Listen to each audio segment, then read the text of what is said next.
हाय दोस्तों, good morning. कल हम जो है ऐबक के बारे में बता ही चुके थे कि क्या था, कैसे था। ऐबक का जो था, हम बता दें कि उसका जो 4 साल तक वो राज किया था। और आज हमें पढ़ना है इल्तुतमिश के बारे में। इल्तुतमिश, इसका जो शासन काल था 1211 से लेकर 1236 ईस्वी तक था। देखिए, ऐबक के मरने के बाद उसके बाद आया शासक आराम शाह। जो आराम शाह एक अयोग्य शासक था, इसलिए तो उसकी बहुत जानकारी, अब उसका बहुत वर्णन किया नहीं गया है, इसलिए उसके बारे में बहुत कुछ तो जानना नहीं। हाँ, केवल ये जानना है कि इल्तुतमिश से पहले आराम शाह आया था, एक बैराम शाह भी था, तो ये लोग अयोग्य शासक थे। तो आज हमें पढ़ना है इल्तुतमिश। जो इल्तुतमिश था, इसका जो शासनकाल था 1211 से लेकर 1236 ईस्वी तक था। जो इल्तुतमिश को जो है गुलाम का गुलाम कहा जाता है। इसे गुलाम का गुलाम इसलिए कहा जाता है कि यह पहले मोहम्मद गौरी का गुलाम था। मोहम्मद गौरी का गुलाम था। उसके बाद जो मोहम्मद गौरी की जब पुत्री का विवाह जब इसके कुतुबुद्दीन ऐबक के साथ हुआ, तो ये बाद में ऐबक का भी गुलाम था। इसलिए जो इल्तुतमिश को जो है गुलाम का गुलाम कहा जाता है। कभी काल क्वेश्चन में पूछ सकता है कि गुलाम का गुलाम किसे कहा जाता है? इल्तुतमिश को कहा जाता है। जो इल्तुतमिश था ये दूसरे वंश का था, क्योंकि ये जो है ऐबक का गुलाम था, उस वंश से जुड़ा था नहीं। इल्तुतमिश जो था ये दूसरे वंश का था। जो इसका वंश था वो था इलवरी वंश। जो इल्तुतमिश था यह इलवरी वंश का था, और ये आराम शाह के बाद शासन किया। आराम शाह के बाद इल्तुतमिश का ही महत्वपूर्ण शासनकाल रहा। इसने तमाम परिवर्तन किया। एक राजा को जो कुछ करना चाहिए, जो गुण होना चाहिए, उस इल्तुतमिश के अंदर वो गुण था। जो इल्तुतमिश था, इसे जो है गुलाम वंश का वास्तविक संस्थापक कहा जाता है। कल वाली वीडियो में हमने बताया था कि जो गुलाम वंश है उसका संस्थापक कुतुबुद्दीन ऐबक था। कुतुबुद्दीन ऐबक इसका शासक था, इसका जो संस्थापक था। लेकिन इल्तुतमिश को जो वास्तविक संस्थापक कहा जाता है, वास्तविक संस्थापक, यानी ये जो गुलाम वंश का वास्तविक संस्थापक है। ये गुलाम वंश का वास्तविक संस्थापक क्या है?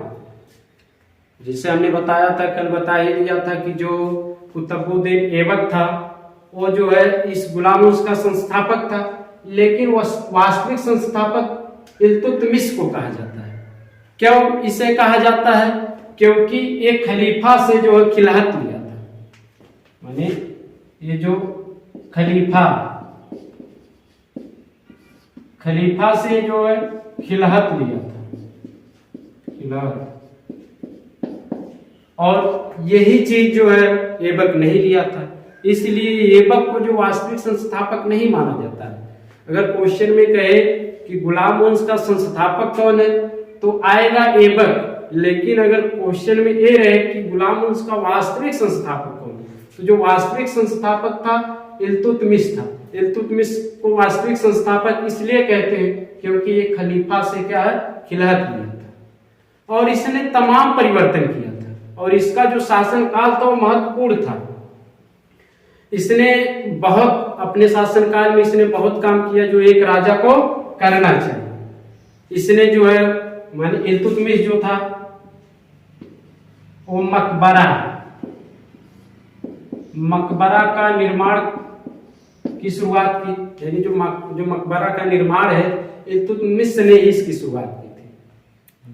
अजमेर का दरगाह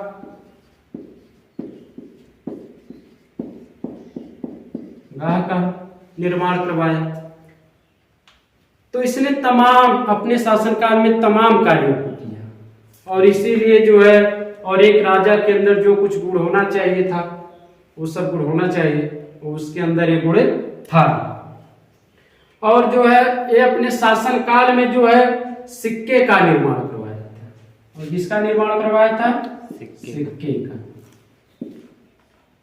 और सिक्के का जो निर्माण कराया था, जो मुद्रा थी वो दो तरह की थी। जो तांबा की थी, जो तांबा का बनवाया था उसे जीतल के नाम से जानते, यानी उसे जीतल कहा जाता था।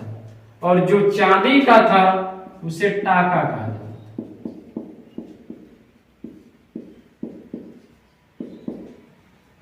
जो चांदी की माने इसने अपने शासनकाल में जो है सिक्के का निर्माण करवाया। और एक तांबा का था, जो तांबा को हम क्या है, तांबा से जो बनवाया था उसे जीतल कहते हैं, और जो चांदी का बनवाया था उसे क्या कहते हैं? टाका। और देखिए जो एबक था, एबक के साथ आज तो बहुत ज्यादा एबक के बारे में बताएंगे नहीं, क्योंकि कल की क्लास में हम बता ही दिए थे एबक का। जो एबक था वो अपनी राजधानी लाहौर बनाया था। जब वो अपनी राजधानी लाहौर बनाया था, और इल्तुतमिश, जो इल्तुतमिश था ये अपनी राजधानी दिल्ली बनाया। इल्तुतमिश की राजधानी दिल्ली थी। और इसके पहले जो कुतुबुद्दीन ऐबक था उसकी राजधानी थी लाहौर।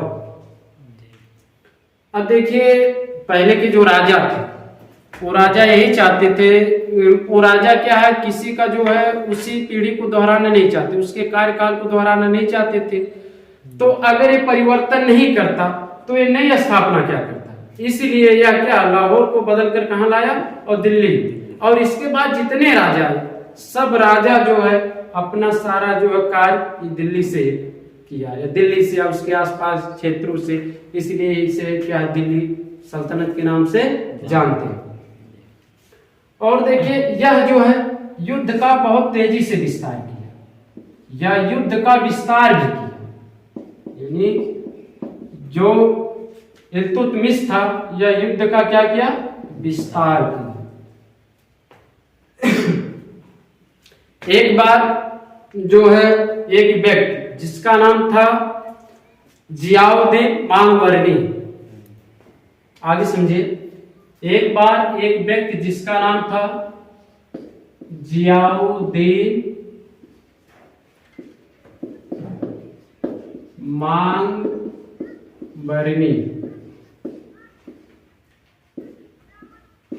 इसके पीछे कुछ सैनिक पड़े हुए थे, और ये भागते भागते जो है इल्तुतमिश के दरबार में आया। जो इल्तुतमिश के दरबार में आया, तो इल्तुतमिश के दरबार में जब आया तो उससे जो है उसके शरण में गया, उसकी तमाम जो है चापलूसी किया, उसकी बड़ाई किया कि सर श्रीमान आप बहुत महान हैं, आप मेरी रक्षा कीजिए, मेरे पीछे कुछ जो है सैनिक पड़े हुए हैं। तो इसने तमाम उसकी चापलूसी किया, तो इल्तुतमिश को जो अच्छा लगा कि इसका मतलब हमारी जो कीर्ति है चारों तरफ फैली हुई है, तो इल्तुतमिश ने इसे क्या अपने शरण में रख लिया। अपने शरण में इसे क्या कर लिया, रख लिया। जब अपने शरण में इसे रख लिया तो इससे वार्तालाप चल रहे थे, इसे जो है मेहमान कक्ष में रखा। उसके बाद शाम को जब भोजन की टाइम हुई तो इल्तुतमिश जो है अपने साथ इसे भी बुलवाया। ये जो था जियाउद्दीन मांगवरनी, इसे भोजन पर बुलाया और सभी लोग बैठ के खा रहे थे। तो जो इल्तुतमिश था ये जियाउद्दीन मांगवरनी से पूछा कि आपका पीछा कौन लोग कर रहे थे। तो जो जियाउद्दीन मांगवरनी ने बताया कि जो हमारे पीछे जो है चंगेज खान के सैनिक पड़े हुए थे। इतना सुनते ही इल्तुतमिश जो है चौंक उठा कि चंगेज खान के सैनिक, तुरंत उसे जो ये था जियाउद्दीन मांगवरनी तुरंत इसे डांट करके अपने जो है राज से बाहर कर दिया। अपने जो है सैनिकों से कहा कि इसे तुरंत बाहर किया जाए। इसलिए वो बाहर किया क्योंकि जो चंगेज खान था वो बहुत उस समय का क्रूर शासक था, बहुत निर्दयी शासक था उस समय का। तो इल्तुतमिश इसे क्या किया, जियाउद्दीन मांगवरनी को अपने शरण से बाहर कर दिया। अब तो जो ये इल्तुतमिश था इसे डर हो गया कहीं चंगेज खान को ये पता चले कि हमारे शरण में आके जो है जियाउद्दीन मांगवरनी था, तब तो हमें उससे युद्ध करना होगा।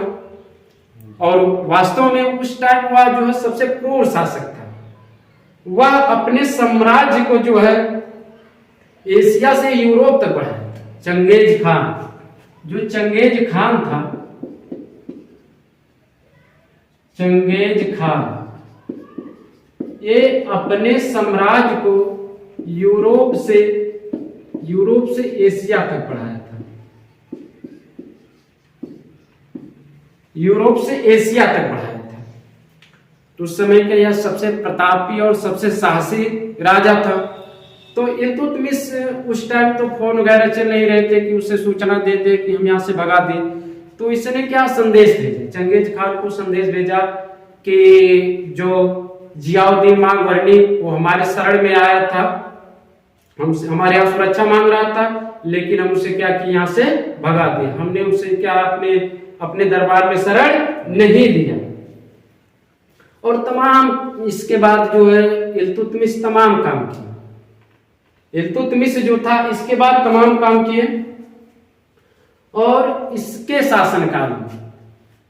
शासनकाल में जो लोग काम करते थे उसे या सैलरी के रूप में जो है चांदी सोना या सिक्के को नहीं देता था, बल्कि जमीन देता था, क्योंकि यह बहुत ही होशियार चालाक शासक था।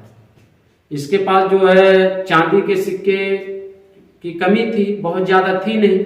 इसलिए यह सोचा कि अगर सबको सैलरी के रूप में जो हम सिक्के देंगे तो फिर जो है धीरे धीरे और कमी आ जाएगी। इसलिए क्या किया, उस समय जो लोग काम कर रहे थे उन्हें यह जो है सैलरी के रूप में जमीन देता था। सैलरी के रूप में क्या दिया, जमीन। इसीलिए इसे इक्ता कहा जाता है। माने इस प्रथा को ही क्या कहते हैं, इक्ता कहते हैं। और जो इस जमीन को पाते थे उन्हें इक्तादार कहा जाता है।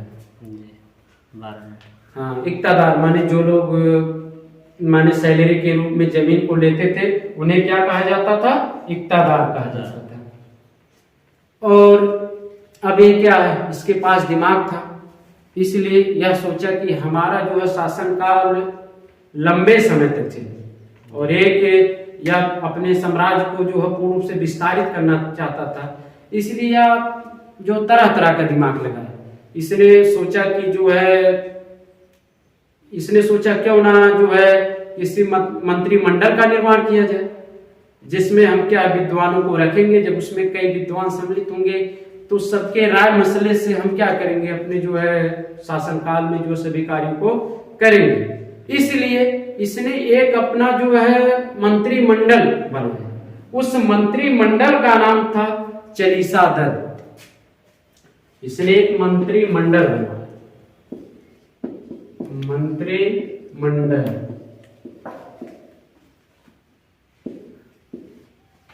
मंत्रिमंडल। और जो कि इस मंत्रिमंडल में 40 लोग थे, यानी 40 विद्वानों को ये क्या किया, सम्मिलित किया।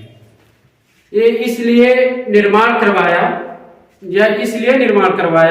कि क्योंकि ये जानता था कि हर कार्यों के बारे में जो भी हम अपने शासनकाल में करेंगे, जो भी कुछ क्रिया विधि होगी, उस सबको तो हम अकेले मैनेज कर नहीं पाएंगे। हो सकता है कुछ ना कुछ कमियां रह जाए। और वास्तव में सही चीज है, कोई कितना विद्वान क्यों ना हो, लेकिन हर कार्यों को जो है पूर्ण रूप से सही नहीं कर सकता। इसलिए जो ये इल्तुतमिश था, ये मंत्रिमंडल का निर्माण करवाया। मंत्रिमंडल का निर्माण करवाया जिसका नाम था चालीसा दल। यानी मंत्रिमंडल में जो 40 लोग सम्मिलित थे, इसी को क्या कहा जाता है, चालीसा दल।